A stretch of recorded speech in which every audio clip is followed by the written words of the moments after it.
Hi, I'm Dennis Sahetka, and today I'll be your host for a special edition of Twinsburg Schools Today, where we'll examine the district's financial future. Joining us today, Superintendent Kathy Powers. Hi, Dennis. And Treasurer Marty Aho. Thank you both for being here. Thanks for having us. You know, this is something strange. I mean, I'm usually in the other room in the director's chair. You're usually here. Right. How does it feel to be in the hot seat? Feels pretty odd, as a matter of fact. I like to be in control, so this is a big switch. Well, I'm much more comfortable in the director's chair. But for today, this is an important topic, and this is something that you've been dealing with for many, many years now. But let's start the show off with the financial future. How did we get where we are, and talk about some of the state funding issues that you've been dealing with? Right. Well, Marty and I have been very busy for many years, actually, watching the numbers, advocating on behalf of the school district with state legislators, working with lobbyist groups.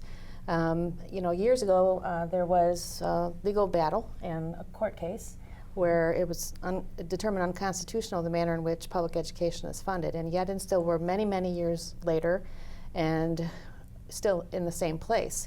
Our biggest concern, or the thing that we've been talking about primarily, and board members have been talking about this as well, is this whole thing known as tangible personal property tax. It's the business tax.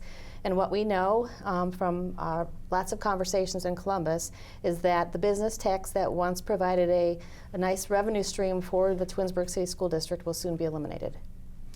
Marty, what kind of numbers are we talking about? Let's look at the budget a little more specifically. What does the loss in this state revenue mean? And you're right, Kathy, this has been going on since 2005. They've eliminated it, and now they've replaced it for a while, but those replacements are gone. You're finding yourself in the same boat as many districts in the state, trying to fill a major gap. Marty, what does the budget look like now with all of these losses of revenue? Yeah, one time this business tax was $9.8 million. It's been reduced over time a little bit, but we still have at least half of it to go that they're going to eliminate over the next several years. So that's revenue that we're not gaining. That really was a local tax. The state kind of took it over. Now basically the state is keeping the tax for themselves. This tangible personal property at one time was over $1 billion statewide. So that's revenue that the state has really pulled away from schools and other political subdivisions, and they're basically have shifted down to Columbus. So that's a large part of our budget. $9.8 million out of a $42 million budget. You can see how that's a large chunk of our budget. So that's what we're dealing with. The states, keeps changing the rules on how they're phasing it out, but at this time we're going to probably lose like $500,000 a year over the next several years. And by 2023, it'll be zero. Well, and not only is there a loss of funding, but there's other state hurdles that you have to deal with. Talk about unfunded mandates and things like that. Yes, thank you. There are a lot of things that come out of Columbus. They have, where you have to do certain things. They tell you what you have to do, and then they don't give you any money for it. I can just interject. So, for example, we have the third grade reading guarantee, or a change in graduation requirements. In both cases, what we will need to do, and what we are already doing, is providing intervention services for students. We target that intervention based upon performance data from the kids, and then we provide lots of intervention for students specific to what their particular needs are. We do that because it's the right thing to do. We want our students to be successful. We want them to be able to be competitive once they graduate from Twinsburg High School. But knowing that and knowing what the requirements are, we require the school district to use the general fund for most purposes to provide additional staffing, additional programming for our kids so that they can have those advantages once they graduate from high school. And one of the things that we've talked a lot about, and Marty can explain in further detail, is about our revenue, and it hasn't changed over many, many years. Correct, yeah. Back in actually 2007, we were at $42,833,000, and in 2016, we are at $42,886,000. So it's really, we've only seen an increase of about $50,000 over those 10 years. So it's been pretty flat. So we have been living within our means, and really kind of making it work.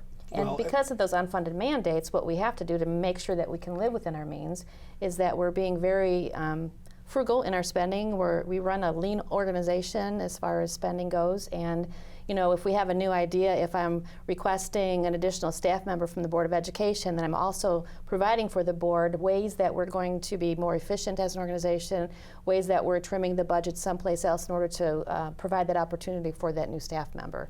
And this has been going on now many, many years before me, but particularly when we instituted the operational change plan back in the 2012-13 school year.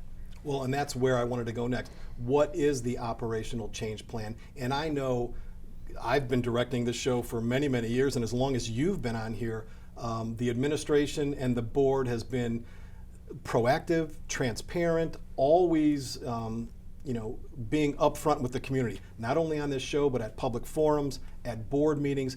Talk about what you've been doing for the past 5 years and longer since you've been here, and what this operational change plan means. Well, predating my tenure as superintendent, the Board of Education, with Marty's assistance, and it was Steve Marlowe at the time, really started to consider the impact of the elimination of tangible personal property tax, later known as the CAT tax, on the school district. And so before I was named the superintendent, Mr. Marlowe and the staff worked to reduce spending significantly, sometimes through attrition and other methods. And then I came on board, and the first assignment that the Board of Education had for me was to create a timeline where we were going to be moving forward to address the deficiency that was going to be left in our budget with the elimination of tangible personal property tax. We engaged our community in many, many conversations, our staff members in conversations, and we created a plan that was then to be called the Operational Change Plan, which included a reduction in many staff members, or impact on staff members, because if I reduce the number of social studies teachers that are working at our high school, that means the teachers that are left are going to have to adjust how they're teaching with the number of children in their classroom. So there was impact throughout the organization. It was the institution of our student fees and our pay to participate fees, and then at the same time we passed a renewal, and we also passed the new money issue. So all those things had to happen, and when those things happened, the Board of Education at that time, under the leadership of Ron Stuver, made the commitment to the community that we wouldn't be back on the ballot until 2017. So fast forward to the beginning of this school year, the district has a series of goals that are established every year by the Board of Education. One of the goals, as we always have this goal, was a financial goal.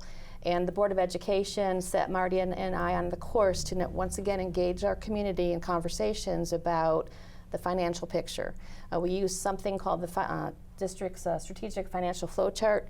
It was a graphic organizer to help our residents and our staff members understand timelines and where we are financially, how the elimination of tangible personal property tax was going to have a detrimental impact on the school district, and what would need to happen in order to address that concern. So a lot has happened. In addition to focus groups this year, we also had a organization called Triad Research conduct a random phone survey in December, and all that information was then compiled for the Board of Education to consider next steps. Marty, you had talked in talking about the flat line of funds. Where is your per pupil expenditures compared to other districts? Yeah, that's one of the things I think we're pretty proud of. We're actually lower than the state average, lower than similar districts, and actually lower than many of the districts around our surrounding area. So I think we give people a pretty good bang for their buck. We do watch our expenditures, and it's kind of evidence there that we are lower than the state average. Well, and I think a lot of people don't realize we deal with in our households with inflation, and everyone deals with inflation, but your budget doesn't reflect inflation. No, we've had the same $42 million for 10 years. Well, let's get into the four-letter word. This leaves us with something that has to go on the ballot in May. Talk about what kind of levy it is, and what homeowners can expect, and what does this mean for homeowners? Okay. The levy is a 6.9 mil levy. It'll be on in May. The homeowner of a $100,000 house, a little difference in taxes will be $241.50. So it's just a regular general operating levy. Okay. People look at levies in different ways. I might look at a levy as an investment in my community, an investment in my, future. But a lot of people just look at it as a tax. Well, and quite honestly, and we've said this in the groups that we've spoken with over the many months, is that we understand this is a commitment on behalf of our residents. We also understand it's a sacrifice. Because a resident can determine the support of the school district, and they're determining that based on their budget. They have fixed incomes. My mom's a senior citizen on a fixed income in a district near ours, and I know when she goes to the ballot box, she has to consider what that means to her purse and how that will affect her quality of life. And so we understand that. We recognize that. But on the same hand, we know that strong school districts mean strong communities. We know that we have outstanding students and we have such supportive families, and they send their kids to us every single day. And we know that our parents who are sending their kids to the Twinsburg City School District expect that when it's all said and done, when we have graduates from Twinsburg High School, that our students will have every competitive advantage they can to either go on to experience a college experience or go on to the world of work or the military. And so it's our expectation and that of our residents in our community that our school district is an excellent school district that provides excellent programming. Unfortunately, we can't look to Columbus or Washington, D.C. for much help. Everyone who's been paying attention to the state or national budget understands that help's not on the way. And so we have to, as residents of the Twinsburg City School District, I live in town too, we have to take care of our own. We have to take care of our kids. We have to make sure that they have every advantage, because when it's all said and done, eventually they're going to be the ones taking care of us. And so we want to make sure that our students are well prepared for whatever future they want to meet after graduation. Even with the operational change plan and the cost-saving measures that you've gone through over the years, Twinsburg's still maintaining an excellent school district. Wilcox, prime example this year. Oh, that was Bissell. I'm sorry, Bissell. Yeah, Samuel Bissell Elementary School was one of 329 schools in the nation to be named a National Blue Ribbon School. That's fabulous. Mrs. Johnson and the staff and the parents over at Samuel Bissell, and of course our Tigers there, do a fantastic job every single day, and we're just so delighted and proud of Samuel Bissell Elementary School. And then Twinsburg High School at the end of last school year in May, and U.S. News and World Reports was named in the top 5% of all high schools in the nation. And so that doesn't happen by whim. That happens by strategic plan. That happens by making sure that our programs are research-based. That happens because our community is very supportive. Our parents expect the best. They raise the bar, and our district has the goals to meet that bar. Twinsburg is a great community. I don't think anybody can debate that. We look at, their continued high ranking, not just in Cleveland Magazine, but U.S. News and World Report. For years, Twinsburg has been a great community, and number one at the top of that list is the schools. Mm-hmm. So you should be proud of what you've done, and I think passing a levy is an investment, like you said, and there are a lot of people living in Twinsburg right now who came from other districts. And so it's property values, it's all those things. And I'm not being disrespectful to our neighbors to the north, but the one thing, and I grew up in a suburb north of Twinsburg, the one thing that we know is that communities depend on excellent school districts. And when school districts falter in that mission and aren't as strong as they once were, residents make the decision to relocate, to move elsewhere. And when you don't have strong schools, the communities in which those districts are located aren't considered to be strong communities. And so it goes hand in hand. We are very blessed to be in the middle of Reminderville, Twinsburg Township, and the city of Twinsburg. It's a great location to raise a family, and we know that we play an important role in making sure that continues to be such a strong, positive place to raise kids and for our empty nesters, so that their property values continue to be very healthy. One thing goes with the other, and you have to have strong partners on both sides. You're right now planning a strategy. It's going on. The board is, making plans for how to deal with this. talk about some of the community events planned and where all this information is if people need to get more information. Well, the best place to find information any day of the week happens to be on our district website, www.twinsburgk12.oh.us. And that's a lot of letters. And that's the very, very best place to find information. In addition to that, there will be a number of community events that will allow our residents to come out and ask us questions. On Monday, February 13th at 6 o'clock p.m. at R.B. Chamberlain Middle School, we're holding a community forum for the express purpose of presenting information about the financial picture, presenting some information about our programs, and also having an opportunity for residents to ask questions of Marty and me and other members of our administrative team. We welcome those questions. We work very hard to be transparent in our organization. And if residents have questions about how their tax dollars are being spent, please give us a call at the office or come to the forum and ask the question. If you're not able to attend that session, we're always available for a conversation on the phone. It's usually the best way to get a hold of either of us, or an email. I'm more responsive to the phone call, so I always appreciate having that opportunity to talk to somebody. You alluded to it at the beginning of the show, but I'd like to get back into school funding in general. 25 years ago, the Supreme Court ruled that the school funding system in Ohio is unconstitutional. I know you meet with superintendents in Columbus. Marty, you meet with other treasurers. What's the mood? What are you guys talking about? And is there a light at the end of the tunnel? What do we see down the road? Well, we're in a place in time right now that is of concern. The governor is currently proposing his fourth biennial budget. It'll be the last as governor, as he will move on to the next phase of his political life, I suppose. But regardless, it's something a time of the year that Marty and I are very concerned about.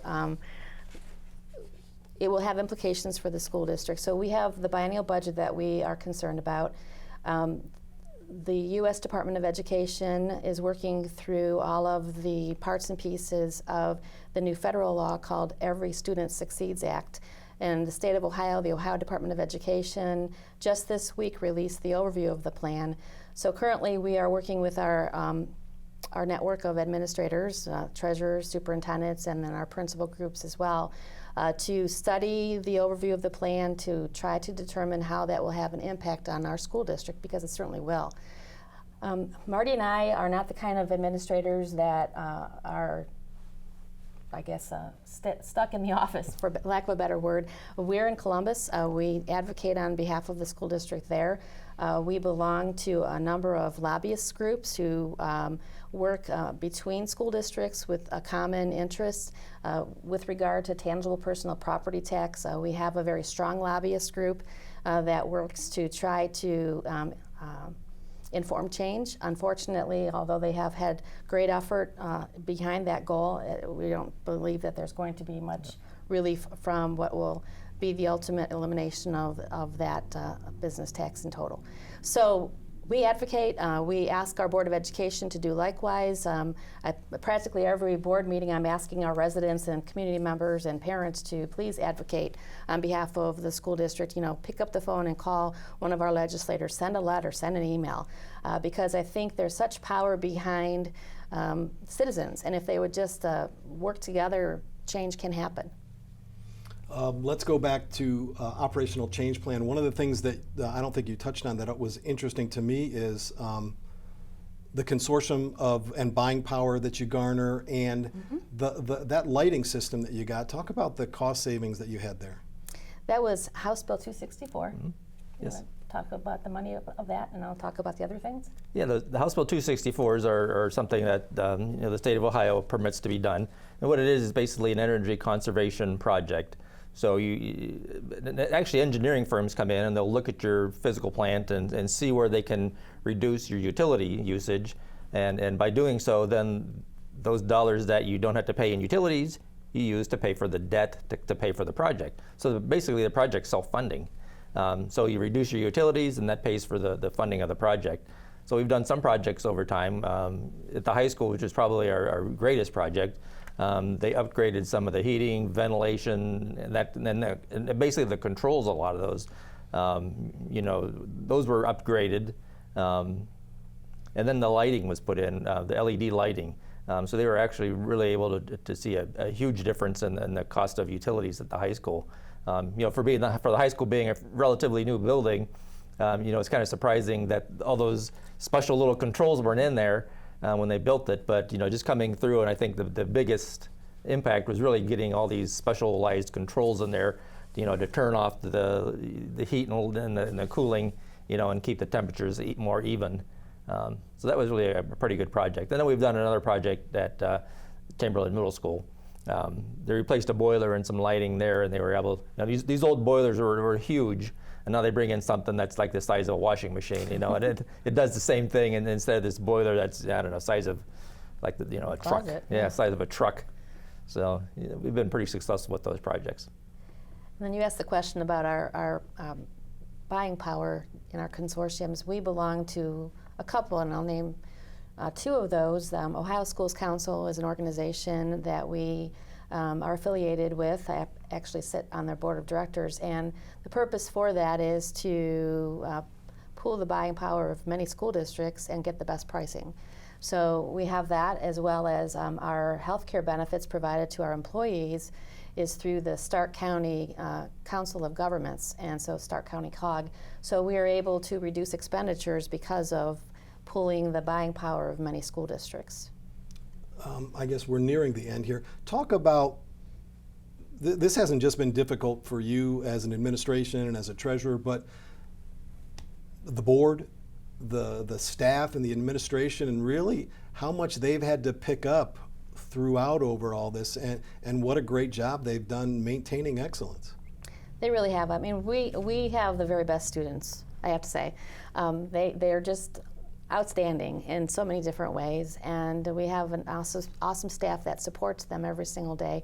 When the operational change plan happened and began in the 2012-13 school year, we knew that was the course that we were set upon, and we couldn't go back in time and reset the clock. When the determination was to implement the operational change plan, that became the new way of doing business. And the guidelines established back in 12-13 are current today. We're very picky about what we spend money on. We negotiate contracts. I have a business manager that does a tremendous job in getting the best price for us. Marty's always watching the bottom line. If I have an idea, I'm in his office. He's like, not again.